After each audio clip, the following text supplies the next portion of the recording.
March 25th, 1954, an important date in the automobile industry. Chrysler Corporation announced the development and successful road testing of the first American-built gas turbine engine in a production line automobile. This engine was a milestone in automotive power engineering. The turning point was the development of a rotary heat exchanger, which converted exhaust heat into a strong power boost with fuel economy.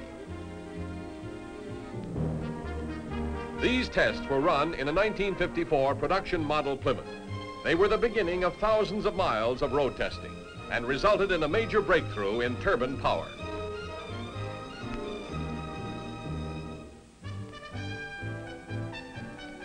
A year later, in 1955, continuing the search for improved performance, the same basic engine was traffic tested on the streets of Detroit. By 1956, engineers had set the stage for a major test, the first turbine-powered transcontinental run from New York to Los Angeles.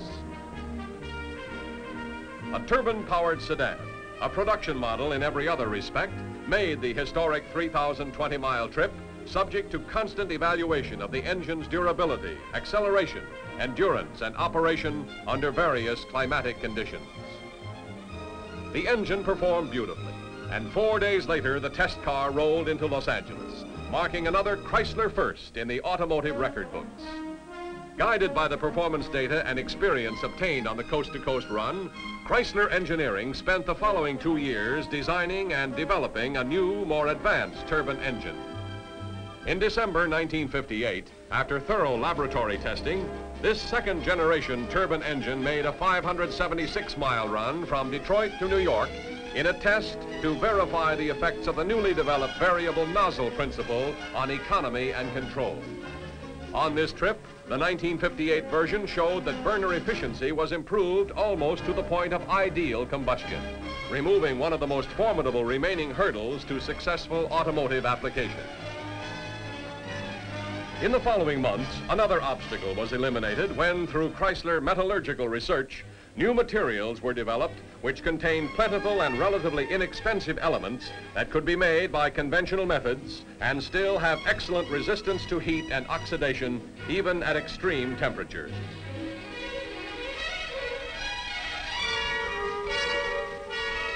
By December 1961, after more months of patient development, an improved third-generation turbine power plant, the CR-2A, was installed in a 1962 production line model, which made another 4-day cross-country trip. It encountered sub-zero weather with snowstorms and freezing rain, scorching desert heat, and at times bucked up to 40-mile-an-hour headwinds. The turbine lived up to and exceeded all expectations. Its fuel economy consistently comparable with that of piston cars, which made the same trip.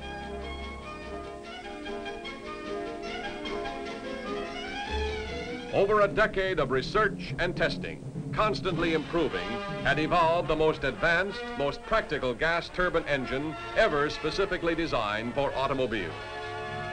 The culmination of this sustained and dedicated effort was the announcement to the news media in February 1962 by Robert Anderson, Vice President, Product Planning, Chrysler Corporation, that the corporation planned to build 50 turbine-powered passenger cars for release to selected users.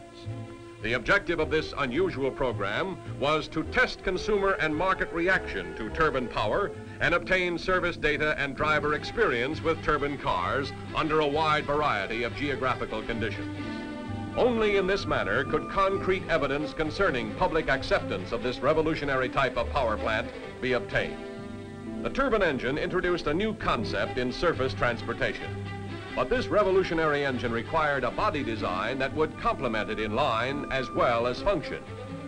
Elwood Engel, Vice President and Director of Styling for Chrysler Corporation, had the responsibility for creating an exciting, fresh look in body design, one that would be appropriate yet not extreme for the new limited production turbine engine. Styling began with a study of the product planning proposal, the specifications and background information on the turbine car, size and dimensions of the engine itself, proposed wheelbase and overall length of the vehicle, minimum headroom, seating requirements, engineering innovations and features. With these basic facts in mind, the stylist began to design a body that would be contemporary, individual, and with enough personality to be recognized as a turbine. First, he visualized the basic components.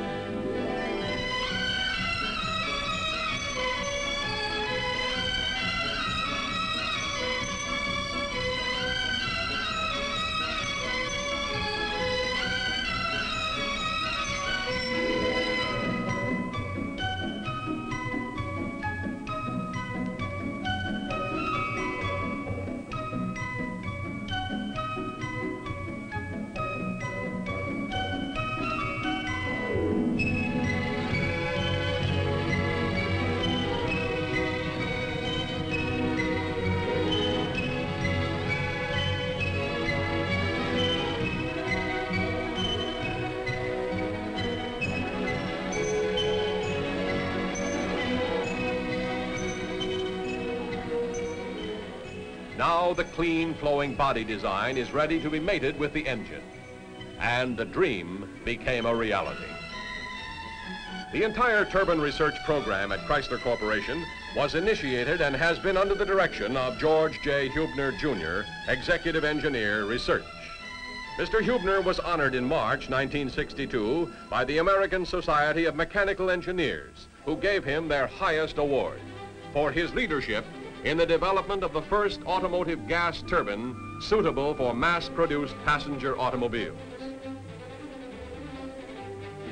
But now that this engineering achievement is here, perhaps it would be well to consider just what is a turbine.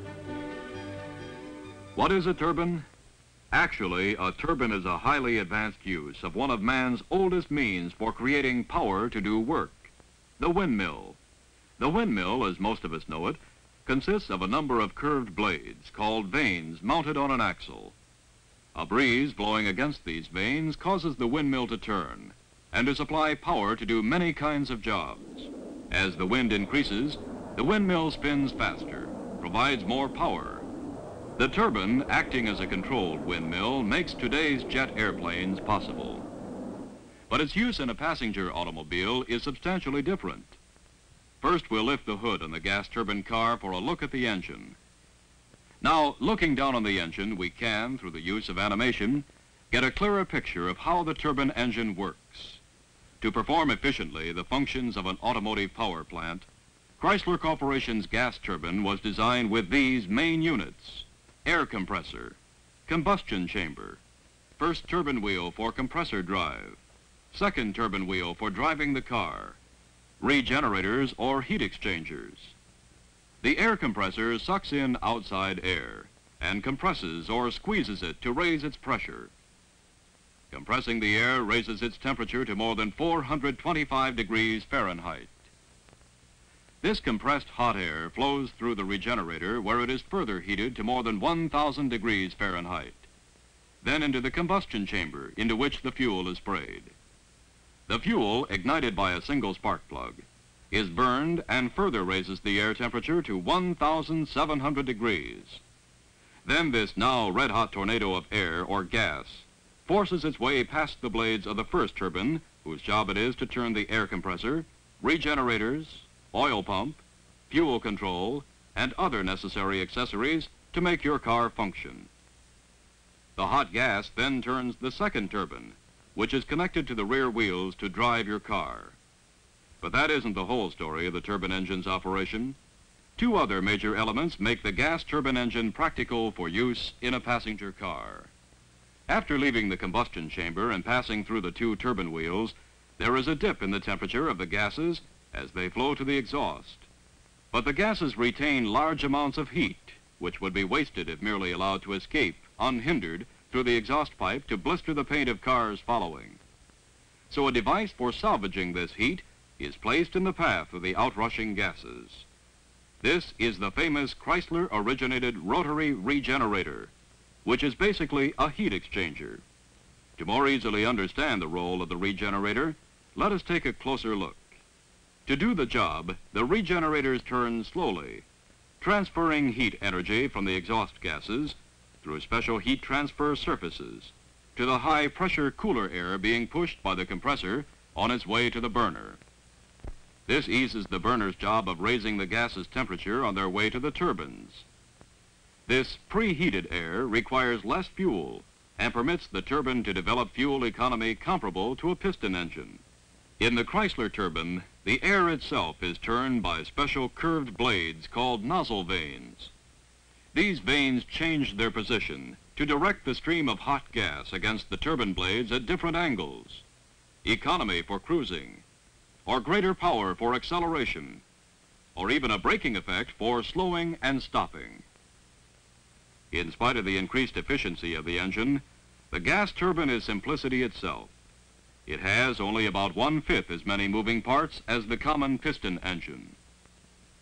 Because it is self-cooled, the turbine needs no radiator nor antifreeze. There are no timed events in the turbine engine, no need for a distributor nor a carburetor. There are no tappets, no valves, finally, no pistons rushing up and down in their individual cylinders. In the turbine engine, you have a smoothly efficient operating system which burns almost any available fuel. Unleaded gasoline, kerosene, diesel fuel, jet fuel. You have no low temperature starting difficulties, no engine warm-up period necessary.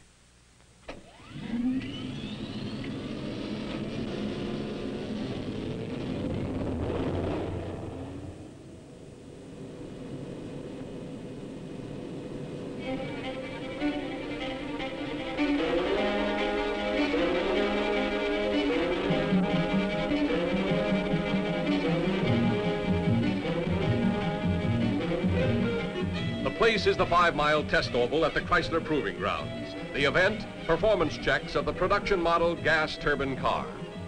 This was the culmination of tens of thousands of miles in road experience and improved design, resulting in a gas turbine engine specifically adapted to the exacting requirements of today's motorist. These were the trials before this new car was released for limited evaluation by selected users.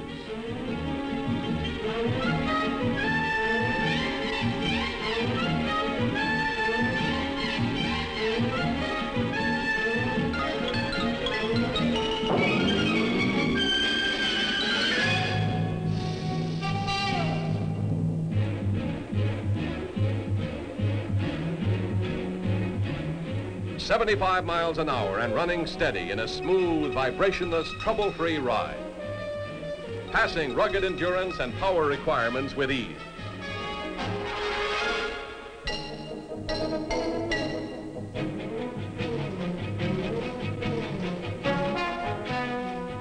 But the turbine car is not a special car designed for limited types of performance. This is a car for people. Average people with average as well as extreme driving requirements. This is a thoroughly tested, thoroughly practical car to meet modern driving needs.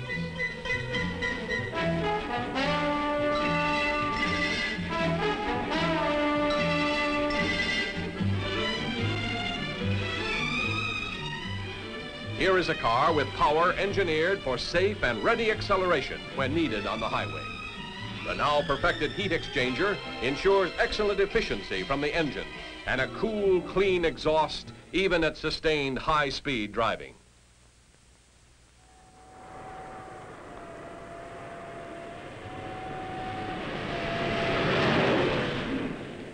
Now onto the twisting, tortuous side roads at the proving ground. Roads scientifically planned to tax the strength, maneuverability, and control of any car. The turbine-powered automobile passed these grueling tests. Here is a car designed for easier maintenance, free of periodic oil changes and seasonal tune-up.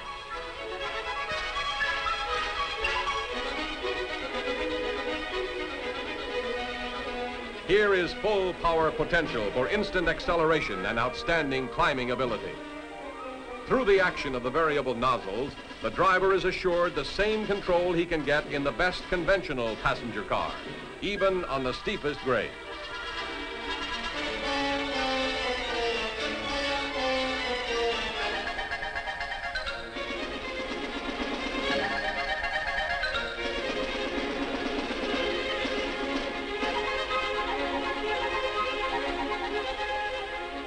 Here indeed is an engineering breakthrough worthy of the painstaking experimentation, constant testing, designing and redesigning that went into it. The light, compact, reliable, easy to maintain, economical to operate Chrysler Automotive Gas Turbine Engine.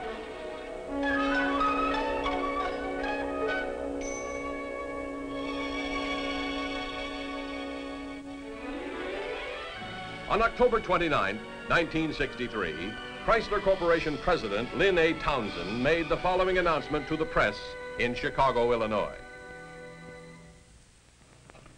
We have now reached the time when the first motorist selected to use and test the turbine car under normal conditions is about to receive his car. He and his family will be participating in a kind of market evaluation which, as far as we've been able to determine, is entirely new to the automobile industry. It is another Chrysler first. No automobile company has ever undertaken to place a new and revolutionary type of vehicle in the hands of motorists for the purpose of studying consumer reaction over a wide range of driving conditions. As a matter of fact, no company has had an opportunity to conduct a test of this kind in well over half a century, since this is the first completely new kind of automotive power plant to be developed to this stage in this period of time. We are now ready to introduce the members of the Chicago family who will be the first to put a turbine-powered car into family use. It is my pleasure at this time to introduce Mr. and Mrs. Blaha.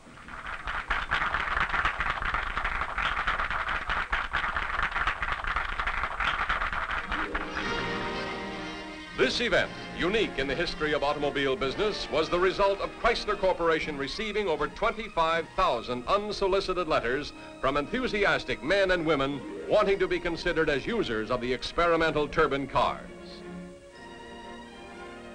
The selection of users from these letters is made by the public accounting firm of Touche, Ross, Bailey, and Smart.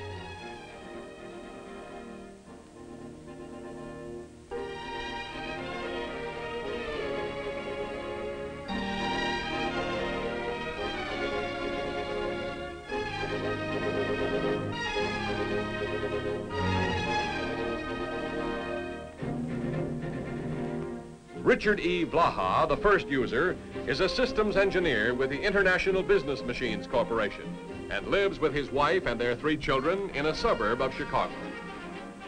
Presently, Chrysler Corporation is placing 50 turbine cars in the hands of approximately 200 persons on a rotating system over a 2-year period to use and evaluate. This program will produce some of the answers needed before a decision is reached regarding the direction Chrysler will take in the turbine program. This unique manner of testing will be exactly that, an experimental market research project which has no preordained outcome. Based on the results, Chrysler may accelerate the entire turbine program, and then again, new and unexpected problems can arise which would send it back to the laboratories for further research.